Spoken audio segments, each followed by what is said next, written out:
In the administrative archives of the Safavid Empire, preserved in fragments across court chronicles, fiscal records, and diplomatic correspondence, there exists a quieter narrative, one not centered on kings, military campaigns, or imperial expansion, but on the controlled and often contested presence of royal women within the palace. These records, while limited in their direct description, provide a framework through which the lives of Safavid queens and consorts can be reconstructed with cautious attention. Within this framework, disobedience emerges not as open rebellion, but as deviation from prescribed roles, subtle, documented, and consequential. The Safavid state, established in the early 16th century, developed a centralized system of governance that fused religious authority with dynastic rule. The Shah occupied both political and spiritual positions, and the palace functioned not only as a residence, but as a controlled administrative environment. Within this space, the royal harem was an institution governed by strict hierarchy and surveillance. Contrary to later popular depictions, it was not merely a place of leisure, but a regulated environment where lineage, alliance, and influence were carefully managed. Surviving documents suggest that queens, particularly those who bore heirs, held a recognized, though carefully circumscribed, position within this system. They were granted stipends, maintained their own attendants, and in some cases corresponded with external figures through intermediaries. However, their authority remained conditional. Legal codes and court etiquette manuals from the Safavid period emphasize obedience, seclusion, and adherence to hierarchical order as defining expectations for women of the royal household. It is within deviations from these expectations that palace records become more detailed. Instances of what officials described as improper conduct or unauthorized communication appear in administrative notes, often recorded in neutral or bureaucratic language. These entries rarely provide narrative detail, but their repetition across different reigns indicates that such behavior was neither isolated nor entirely unexpected. One recurring concern documented in court records involves correspondence. Royal women were not entirely cut off from external communication, but such exchanges were tightly controlled. Messages were expected to pass through designated officials, and any attempt to bypass these channels was noted as a breach of protocol. In several surviving letters referenced in Safavid chronicles, officials reported instances where queens or high-ranking consorts sought to communicate directly with regional governors or influential clerics. These actions were interpreted not only as personal disobedience, but as potential political interference. Contemporary accounts describe how such communications were investigated. Eunuchs, who served as intermediaries and supervisors within the harem, played a central role in monitoring interactions. Their reports, though often summarized rather than preserved in full, indicate that surveillance extended beyond physical movement to include spoken exchanges and written correspondence. When irregularities were detected, they were relayed to higher authorities, sometimes reaching the Shah himself. The consequences of such actions varied. In some cases, records indicate reassignment within the harem, reduction of stipends, or restriction of movement. In more severe instances, women were relocated to less prominent residences or removed from positions of influence. These measures were not always framed as punishment in explicit terms. Rather, they were presented as administrative adjustments intended to restore order within the palace hierarchy. Chroniclers noted that the balance between control and influence was particularly delicate for queens who were mothers of potential heirs. Their proximity to succession politics made their actions subject to greater scrutiny. Surviving documents from the reign of Shah Abbas suggest that concerns about maternal influence were significant enough to shape broader policy. Abbas is known to have restructured aspects of the royal household, reducing the political role of certain factions associated with the harem. While these reforms are often discussed in relation to military and administrative centralization, palace records imply that they were also motivated by efforts to limit informal networks of influence. Within this context, disobedience could take forms that were not overtly confrontational but nonetheless significant. Refusal to comply with relocation orders, resistance to arranged marriages for daughters, or attempts to maintain independent patronage networks are all referenced in various sources. These actions did not challenge the authority of the Shah directly, but they disrupted the mechanisms through which that authority was maintained. Fiscal records provide additional insight into these dynamics. Allocations to members of the royal household were carefully recorded, and changes in these allocations often corresponded with shifts in favor or standing. In some cases, a sudden reduction in resources can be linked to documented disputes or concerns about conduct. While the records do not always state causation explicitly, the correlation suggests that financial control was used as a tool to enforce compliance. Diplomatic correspondence offers another perspective. Foreign envoys, particularly those from European states, occasionally commented on the internal workings of the Safavid court. Their accounts, while shaped by their own cultural assumptions, note the presence of influential women and the restrictions placed upon them. Some envoys observed that certain queens appeared to exercise influence through intermediaries, while others were described as having fallen from favor under unclear circumstances. These observations, when compared with internal records, reinforce the impression of a system in which authority was both present and precarious. Legal documents from the period further clarify the expectations placed upon royal women. While Islamic law provided a framework for issues such as marriage and inheritance, the specific regulations governing the royal household were shaped by court practice. Manuals of etiquette and administrative instruction outline protocols for behavior, communication, and interaction. Deviations from these protocols were not merely personal matters.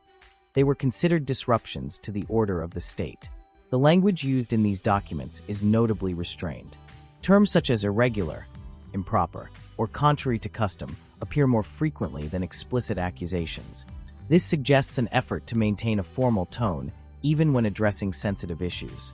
It also reflects the broader administrative culture of the Safavid state, in which record-keeping prioritized clarity and continuity over narrative detail. Despite this restraint, the cumulative effect of these records is revealing. They indicate that the royal harem was not a static or passive institution, but a space in which negotiation and tension were ongoing. Queens and consorts operated within a defined set of constraints, yet they also sought to navigate those constraints in ways that could expand their influence or protect their interests. The absence of detailed personal accounts makes it difficult to reconstruct individual motivations with certainty. However, the patterns that emerge from the records suggest that disobedience was often tied to broader structural pressures. The need to secure the position of a son, to maintain connections with powerful families, or to respond to shifting political circumstances all contributed to actions that officials recorded as breaches of protocol. In this sense, the concept of disobedience must be understood within the context of the system itself. The Safavid court was designed to concentrate authority while managing potential sources of internal competition. Royal women, by virtue of their position, were both integral to this system and subject to its constraints. Their actions, when they diverged from established norms, reveal the limits of control and the presence of agency within those limits. As the Safavid state evolved, these dynamics continued to shape the internal life of the palace. Later records indicate that efforts to regulate the behavior of royal women became more formalized, with clearer procedures for monitoring and response. This suggests that earlier instances of irregular conduct had prompted administrative adaptation, reinforcing the importance of maintaining order within the royal household. The surviving documents do not present a complete picture, but they offer a consistent perspective. Within the carefully managed environment of the Safavid palace, even minor deviations could carry significant implications. The record of disobedient queens is therefore not a series of isolated incidents, but part of a broader pattern that reflects the complexities of power, control, and adaptation in one of the early modern Islamic world's most structured courts. As administrative practices within the Safavid court became more systematized over the course of the 17th century, the documentation of internal palace conduct grew more precise. Surviving records from later reigns indicate that what had once been noted in brief, irregular entries was increasingly incorporated into standardized reporting structures. Registers maintained by court officials, particularly those connected to the royal household, began to reflect a more consistent effort to track behavior, movement, and communication within the harem. This shift suggests that earlier episodes of disorder, or perceived disorder, had led to the institutionalization of oversight.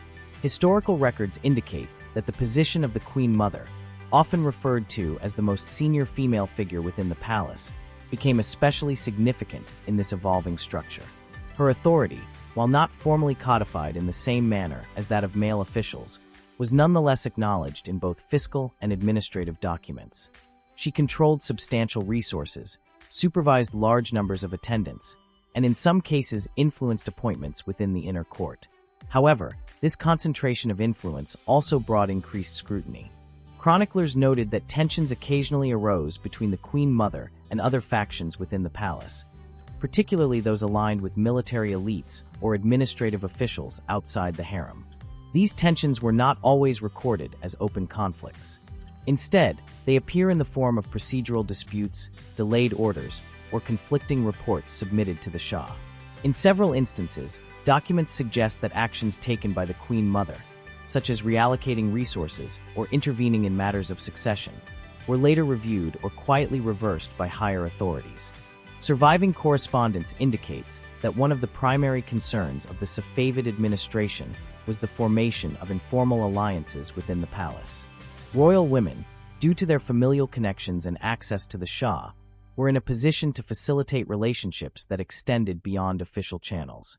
These networks, while not inherently destabilizing, were viewed with caution. Administrative language from the period frequently emphasizes the importance of maintaining clarity of command and preventing the emergence of parallel lines of influence. In this context, disobedience was often defined not by overt defiance, but by participation in unsanctioned networks. Reports from court officials occasionally describe situations in which a queen or consort provided patronage to individuals who had not been approved by the central administration. Such acts could include financial support, recommendations for appointments, or the protection of certain individuals from disciplinary measures. While these actions might be interpreted as extensions of personal loyalty, they were recorded as deviations from established protocol. Fiscal documentation reinforces this interpretation. Detailed account books from the Safavid treasury show that expenditures associated with the royal household were subject to periodic review.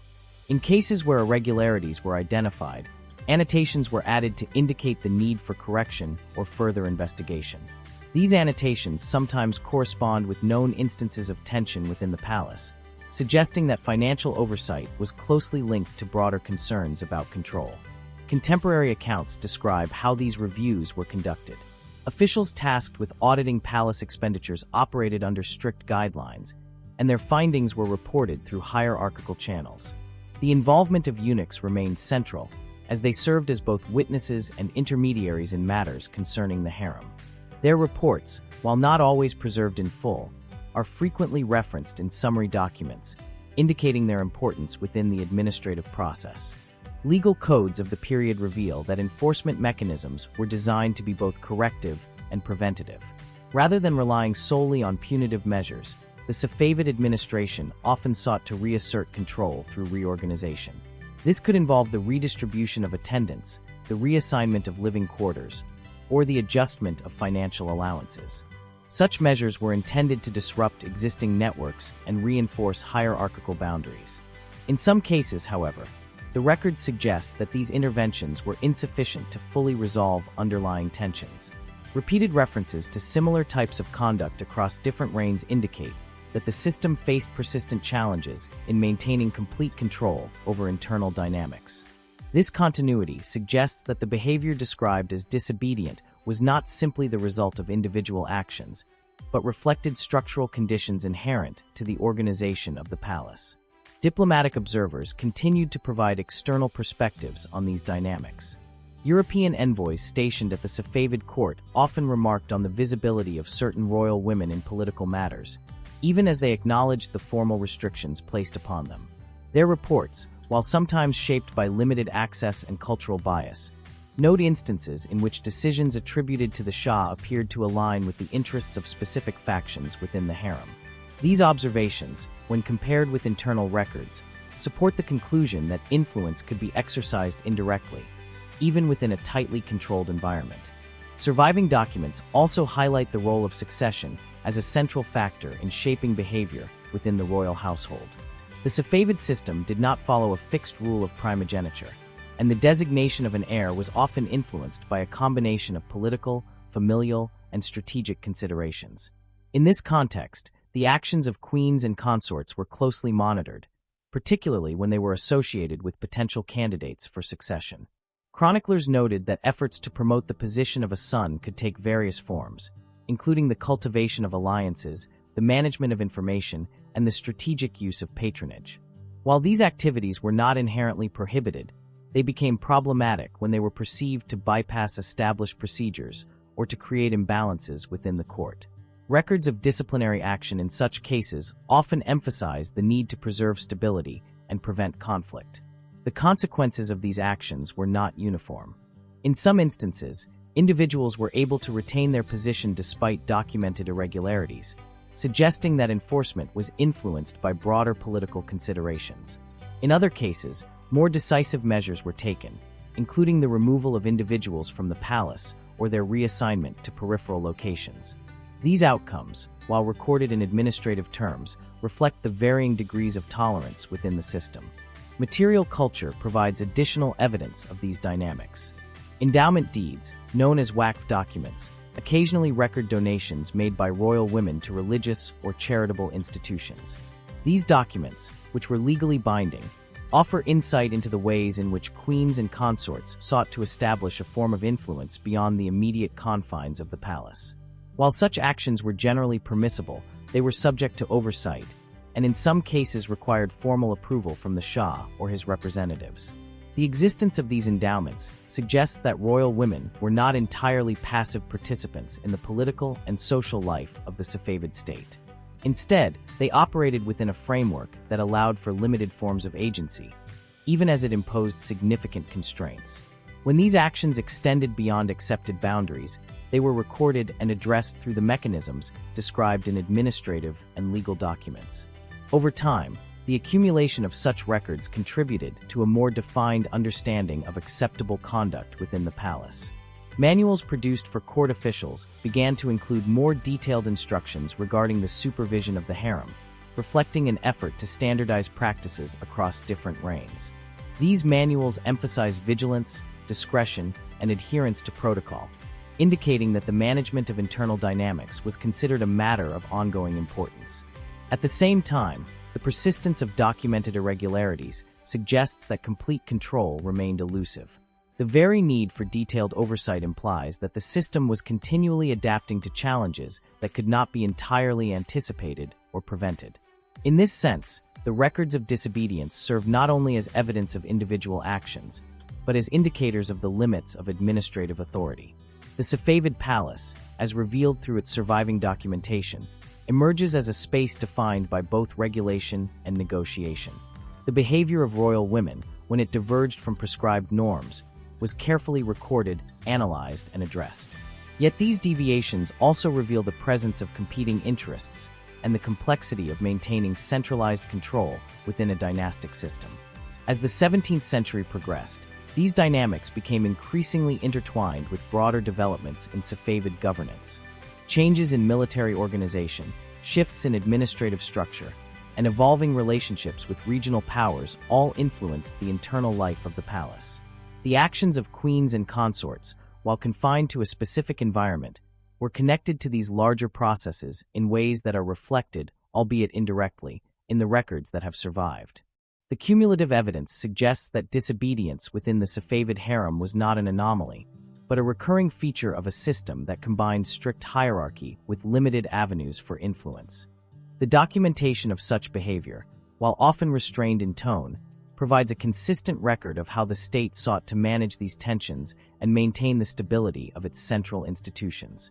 By the late Safavid period, the accumulated weight of administrative adjustments, internal tensions, and shifting political realities began to alter the balance that earlier rulers had attempted to maintain within the palace.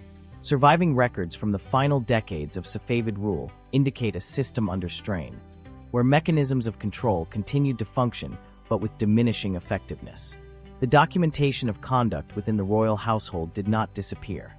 Rather, it became more fragmented, reflecting broader patterns of instability across the state. Historical records indicate that during the reign of Shah Sultan Hussein, the relationship between central authority and palace administration weakened in measurable ways. Fiscal documents show irregularities in disbursements, delays in the enforcement of court directives, and an increasing reliance on intermediaries whose authority was not always clearly defined. Within this environment, the regulation of the harem, once maintained through structured oversight and consistent reporting, became less predictable.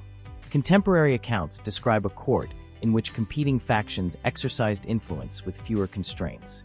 The role of the queen mother and senior consorts remained significant, but the clarity of their authority, as reflected in earlier records, was no longer consistently upheld.